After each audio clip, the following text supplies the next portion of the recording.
IPL 2024 టైటిల్పై కన్నేసిన Kolkata night riders అందుకు తగ్గట్టుగా వేలంలో ఆటగాళ్లను కొనుగోలు చేసింది. దుబాయ్ వేదికగా డిసెంబర్లో జరిగిన మినీ వేలంలో రికార్డు ధర చెల్లించి ఆస్ట్రేలియా పేస్ ఆల్రౌండర్ మిచెల్ స్టార్క్ను తీసుకున్న కోల్కతా నైట్ రైడర్స్ అందరి దృష్టిని ఆకర్షించింది.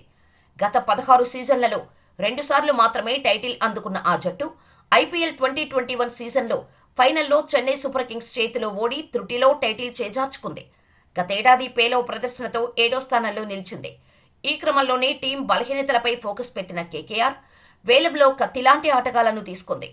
గాయంతో గత సీజన్కు దూరంగా ఉన్న కెప్టెన్ శ్రేయాస్ అయ్యర్ అందుబాటులోకి రాగా తమను ఛాంపియన్గా నిలబెట్టిన మాజీ కెప్టెన్ గౌతమ్ గంభీర్ మెంటార్గా బాధ్యతలు స్వీకరించాడు. సుదీర్ఘ కాలం తర్వాత మళ్లీ కోల్కతా జట్టులో చేరాడు. దాంతో కేకేఆర్పై అంచనాలు పెరిగాయి.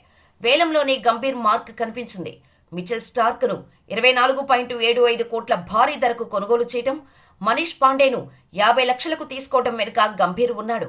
ఆన్ పేపర్పై పటిష్టంగా కనిపిస్తున్న కేకేఆర్ జట్టులోని ఆటగాళ్లంతా స్థాయికి తగ్గ ప్రదర్శన కనబరిస్తే సునాయాసంగా ప్లే ఆఫ్స్ చేరుతోంది.